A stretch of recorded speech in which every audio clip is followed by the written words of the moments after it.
Kalau di dalam Bible Mbak Vera dulu, kitab Kejadian pasal 22 ayat 2, yang disembelih bukan Ismail tapi Ishak.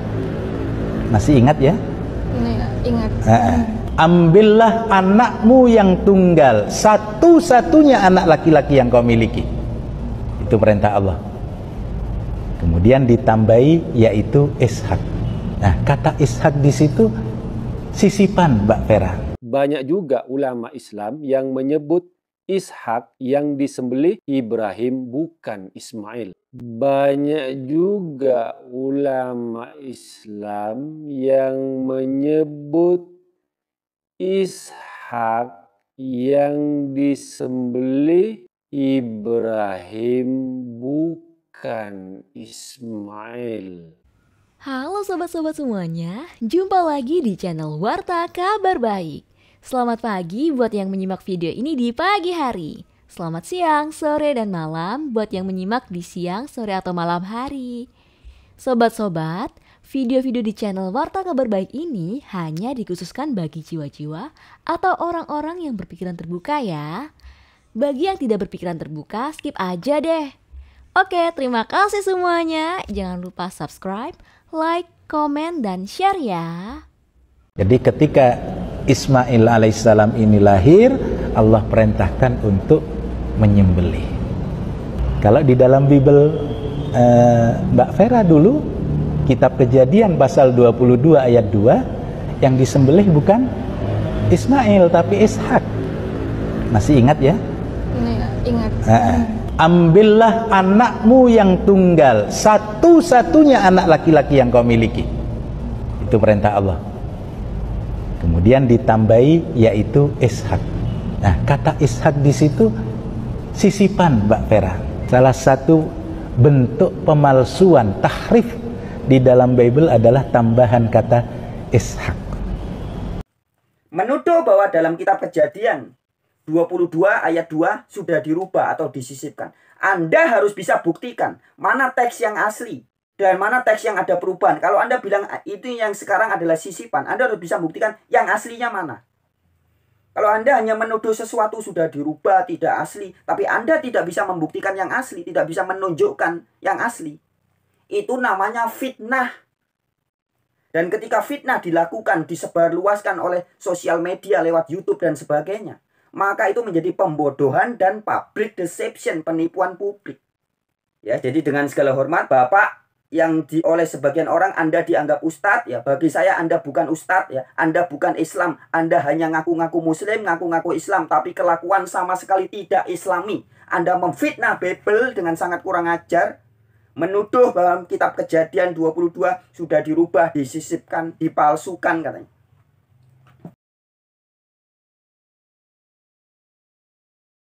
Tentang kasus anaknya Ibrahim yang akan dikorbankan ini sebenarnya siapa? Ini dari dulu menjadi perdebatan. Dan banyak orang mengira, menyangka bahwa di dalam Al-Quran disebut namanya Ismail. Anak yang akan dikorbankan oleh Ibrahim namanya adalah Ismail. Itu tertulis di Al-Quran. Padahal tidak, teman-teman. Di Al-Quran tidak ada nama Ismail. Ini yang seluruh dunia harus tahu. Al-Quran tidak pernah menyebut nama anak itu adalah Ismail. Hanya disebut namanya anaknya Ibrahim. Anaknya Ibrahim. Tidak disebut apakah Ishak, apakah Ismail, tidak disebut. Adalah fakta bahwa di dalam dunia ulama besar di dunia, terjadi pertentangan juga. Banyak ulama-ulama yang terpercaya justru yakin bahwa anak yang akan dikorbankan oleh Ibrahim itu adalah Ishak, bukan Ismail. Tapi fakta ini jarang diungkap. Jarang diungkap di jemaat-jemaat biasa. Di khotbah-khotbah biasa itu jarang diungkap. Tapi ulama-ulama Islam yang terpercaya, yang kredibel, justru yakin bahwa yang akan dikorbankan itu bukan Ismail, tapi Ishak. Nah, oke. Langsung aja kita simak ya beberapa pernyataan videonya berikut ini. Halo para pemerhati channel Warta Kabar Baik. Pada video kali ini kita akan mendengar cuplikan suara dari seorang muslim yang juga seorang ustadz dan juga dosen yang berani dengan jujur mengakui dengan tegas bahwa di dalam kitab suci Al-Quran tidak dikatakan bahwa nama anak yang akan dikorbankan oleh Ibrahim itu adalah Ismail. Demikian rekaman suaranya. Akan bahwa sebentar Ama, sebentar izin Ama, bentar aja Ama. Ya sebentar aja Ama, biar nggak salah paham gitu yang tadi. Satu itu, dan saya bukan mengimani Yahudi, saya hanya membaca literasi yang dituangkan oleh orang Yahudi. Karena kalau bicara anak perjanjian ya kaitannya antara orang Yahudi atau Kristen gitu loh. Dan karena itu di dalam ayatnya di dalam kitabnya orang Yahudi yaitu tanah, ya tentu saya menggunakan perspektifnya orang Yahudi, karena nggak akan bisa kita ngebedah tanah menggunakan tafsir Ibnu Katsir, nggak bakal masuk. Karena Ibnu Katsir nggak menafsirkan tanah, gitu loh. Itu yang pertama perlu kita pahami itu. Nah, kalau misalkan dipermasalahkan ketika saya mengatakan bahwa Ismail atau Ishak yang disembelih itu bukan merupakan nggak ada kaitannya dengan akidah, permasalahannya memang itu nggak ada kaitannya sama akidah. Karena kenapa?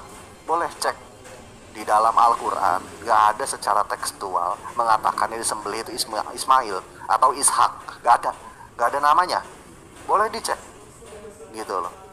Ya kalau saya nggak cuma baca kitab orang, kebetulan saya sangat sering malah baca kitab saya sendiri ya, baca Al-Quran. Makanya saya setuju dengan pendapatnya Ustaz Wafi ketika mengatakan yang debat-debat itu jangan cuma baca kitabnya orang Kristen dulu, kan gitu kan logatnya Ustaz Wafi kan.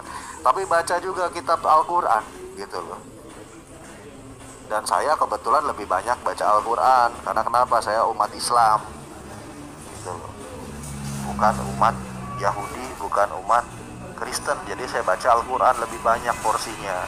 Nah di Al-Quran sendiri makanya saya tahu tidak tercantum namanya seperti itu gitu loh. Jadi di Al-Quran sendiri tidak tertulis bahwa namanya siapa yang disembelih. Oh tertulis ada namanya Ismail, coba cek lagi. Itu cuma ada di terjemahan apa nas Arabnya gitu kan, seperti itu. Makanya saya bilang silahkan dicari dari Al-Fatihah sampai Anas, nggak akan ada. Faktanya seperti itu. Karena kebetulan ya hatam Al-Quran saya gitu, jadi tahu. Nah itu yang perlu saya tegaskan. Makanya para ulama sendiri pun berbeda pendapat soal itu. Kalau saya fair-fairan gitu untuk ini teman-teman analisis salah satu saya nggak mengedepankan pokoknya dosen sebenar-benarnya sebelah harus salah ilmu usuluddin perbandingan agama yang ngebela Torah atau Alkitab yang diselewengkan oleh umat lain.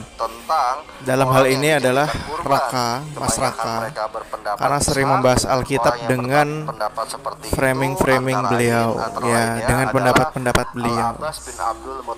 Itu. Jadi teman-teman, ayo belajar dan mari kritisi dengan secara akademis. Sebelum kita berpendapat tentang satu teks, maka kita juga harus kuasai teks aslinya bagaimana, berbunyinya, artinya bagaimana, lalu kita simpulkan begitu, ya, supaya kita juga nggak terjebak dalam framing yang salah. Ini salah satu contoh moreh guru juga bahasa Ibrani yang saya juga hormati ya, walaupun beliau muslim, tapi secara akademis saya akui ilmunya mantap. Saya pernah menemukan sebuah kasus yang benar-benar bikin saya jengkel, yaitu ada seorang mantan muslim yang mengaku murtad karena mendapat pencerahan bahwa sesungguhnya yang dibunuh atau yang hampir disembelih oleh Ibrahim itu adalah Ishak, bukan Ismail. Dia mengatakan, saya akhirnya lepas dari kebohongan Al-Quran dan seterusnya. Gimana ceritanya Al-Quran bisa dikatakan berbohong di situ, padahal di dalam Al-Quran tidak pernah disebutkan yang akan disembelih itu Ishak atau Ismail. Dan uniknya para sahabat memang berbeda pendapat terkait dengan siapa yang mau disembelih itu. Ada sahabat yang mengatakan bahwa yang mau disembelih itu memang Ismail, ada yang mengatakan itu adalah Ishak, dan kebanyakan para sahabat tidak peduli dengan itu karena yang paling penting itu bukan siapanya, tetapi esensi dari pengorbanan, dari kisah pengorbanan yang dimaksud itu, bahwa manusia harus memprioritaskan nilai-nilai ketuhanan dibandingkan nilai-nilai yang mereka anut walaupun mereka anggap itu benar.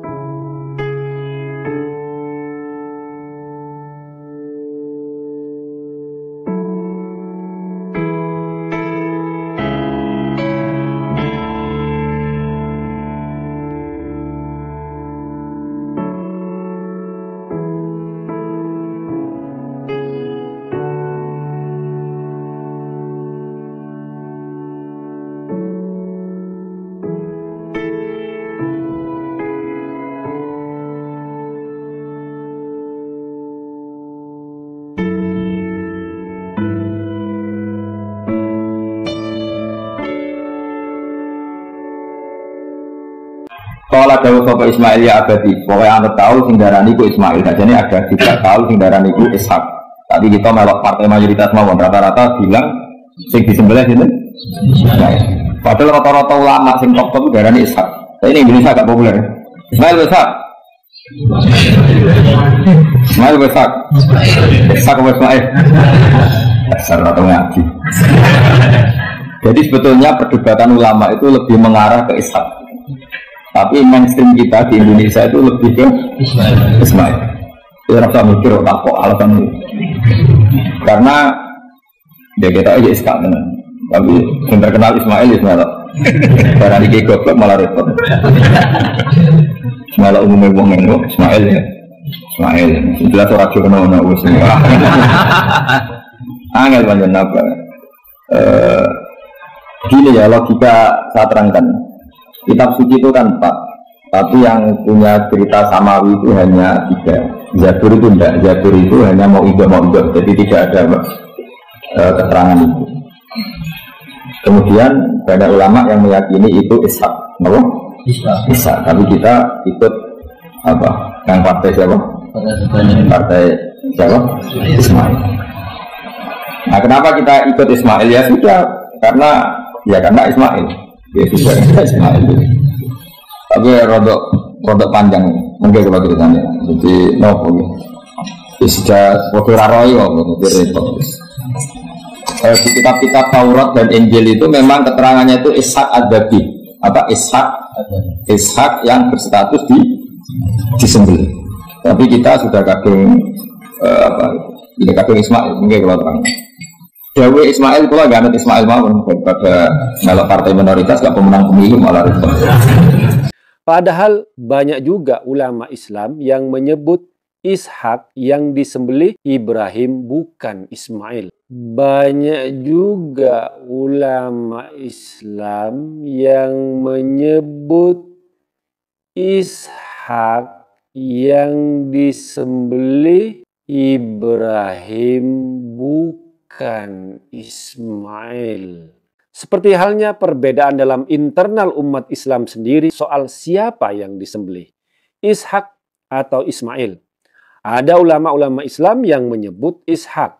Nah, kalau orang Yahudi dan orang Kristen meyakini Ishaklah yang dikurbankan oleh Ibrahim atau Abraham kalau dalam bahasa Alkitab berdasarkan kitab Kejadian 22 ayat 2 yang bunyinya, ambillah anakmu yang tunggal itu yang engkau kasihi, yakni Ishak, pergilah ke tanah Moria dan persembahkanlah dia di sana sebagai korban bakaran.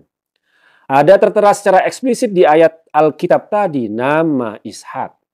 Sedangkan narasi dalam Al-Quran tidak menyebutkan nama putra Ibrahim yang disembelih. Tidak ada nama Ismail. Narasi cerita kurban ada dalam surat As-Saffat ayat 99 sampai ayat 111, tidak menyebutkan sama sekali nama Ismail. Narasi cerita kurban ada dalam surat As-Saffat ayat 99 sampai ayat 111 tidak menyebutkan sama sekali nama Ismail. Fakta inilah yang menyebabkan perbedaan tafsir tentang siapa yang disembelih, Ishak atau Ismail dalam Hasanah Islam. Makanya kalau di TV saya sering bilang gini adik-adik, kita ini semua bukan penganut agama sebenarnya. Kita ini adalah penganut tafsir-tafsir agama. Maka kita kemudian semua berbeda-beda. Sesama agama Islam pun tafsirnya berbeda-beda. Makanya kita ini adalah penganut tafsir-tafsir agama. Kira-kira 3 tahun yang lalu ada ulama Saudi yang bernama Syekh Saleh Al-Maghamisi memunculkan kontroversi klasik ini. Saleh Al-Maghamisi adalah seorang imam dan khatib di Masjid Quba di Madinah Munawwarah. Masjid Quba adalah masjid yang bersejarah karena dibangun saat Nabi Muhammad hijrah ke Madinah. Tapi kemudian Saleh Al-Maghamisi ini dipecat dari jabatan imam Masjid Quba bukan karena ia punya pendapat Ishak yang disembelih bukan Ismail, tapi karena dia pada tahun 2022 kemarin nge-tweet yang dianggap mengkritik kerajaan Arab Saudi. Soal Ishak yang disembelih bukan Ismail, Saleh Al-Maghamisi hanya mengutip perdebatan para ulama Islam. Dia menyebut seperti Ibnu Jarir At-Tabari yang mengutip pendapat para sahabat Nabi, seperti riwayat yang kuat dari Sayyidina Abdullah bin Mas'ud, pendapat dari Sayyidina Umar bin Khattab, riwayat yang benar dari Sayyidina Abdullah bin Abbas, dan dari kalangan tabi'in ada 10 orang yang juga meriwayatkan. Sedangkan versi Ismail juga ada riwayat dari Ibnu Abbas dan Imam Ahmad. Ini ditulis oleh Saleh Al-Maghamisi dalam kitab dia yang berjudul Ta'ammulat Qur'aniyah. Yang menarik dari penelitian seorang senior saya bernama Dr. Mun'im Sirri. Hingga abad ke-10 atau ke-4 Hijriyah, jumlah riwayat yang pro Ishak yang disembelih dan pro Ismail masih berimbang. Baru pada abad ke-14 atau pada masa Ibnu Taimiyah dan muridnya Ibnu Katsir, identifikasi korban sembelihan sebagai Ismail mendapatkan pengakuan yang lebih luas dan diikuti kaum muslimin hingga sekarang. Jadi baru mulai abad ke-14 Masehi. Baru pada abad ke-14 atau pada masa Ibnu Taimiyah dan muridnya Ibnu Katsir, identifikasi korban sembelihan sebagai Ismail mendapatkan pengakuan yang lebih luas dan diikuti kaum muslimin hingga sekarang. Jadi baru mulai abad ke-14 Masehi. Yang menarik dicatat, para mufassir awal cenderung menyebut Ishak sebagai anak yang dikorbankan, bukan Ismail.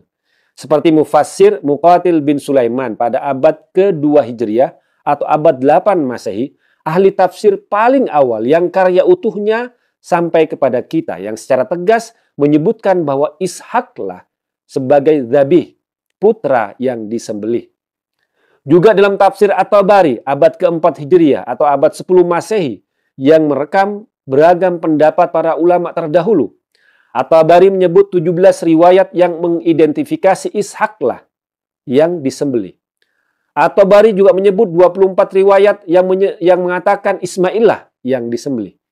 Termasuk pernyataan yang dinisbatkan pada Nabi Muhammad SAW, tapi At-Tabari sendiri memilih pendapat yang mengakui Ishak yang disembelih. Pertimbangan At-Tabari semata didasarkan pada makna tekstual dari Al-Quran ala zahir tanzil. Karena dalam surat As-Saffat, putra yang disembelih adalah yang disebut sebagai kabar gembira. Seperti dalam ayat, fabasyarnahu bihulamin halim. Maka kami beri dia kabar gembira dengan seorang anak yang amat sabar. As-Saffat ayat 101. Dan siapa putra yang disebut sebagai kabar gembira itu? Dalam Al-Quran secara eksplisit disebutkan adalah Ishak. Wa basyarnahu bi Ishaqa nabiyyam minas sholihin. Ishak seorang nabi termasuk orang-orang yang saleh. As-Saffat ayat 112. Dalam ayat lain, surat Hud ayat 71. Fabasyarnahu bi Ishaqa wa min wara'i Ishaqa Yaqub. Maka kami sampaikan kepadanya, kepada Ibrahim, kabar gembira tentang kelahiran Ishak. Dan setelah Ishak akan lahir Yakub. Jadi, Ishaklah yang disebut sebagai kabar gembira. Bukan Ismail kalau kita kembali kepada ayat Al-Quran. Kemudian juga ayat 102. Ada redaksi yang mengatakan, falamma balagha ma'ahu sa'ya. Maka ketika anak itu sampai pada umur sanggup yang berusaha bersamanya. Dalam ayat tadi ada kata ma'ahu. Artinya yang bersamanya. Siapa yang bersama Nabi Ibrahim waktu itu? Ya Ishak. Karena Ismail waktu itu sudah bersama ibunya, Siti Hajar. Yang terpaksa diasingkan karena kecemburuan istri Nabi Ibrahim yang lain, Siti Sarah. Jadi yang bersama Nabi Ibrahim waktu itu adalah Ishak, bukan Ismail. Inilah argumen yang mengatakan bahwa Ishaklah yang disembelih. Jadi ulama Islam yang meyakini Ishak adalah putra yang dikorbankan berdasarkan fakta bahwa Al-Quran sendiri tidak menyebut nama Ismail, juga makna kontekstual dalam narasi Al-Quran itu sendiri, bukan karena berdasarkan penjelasan Alkitab.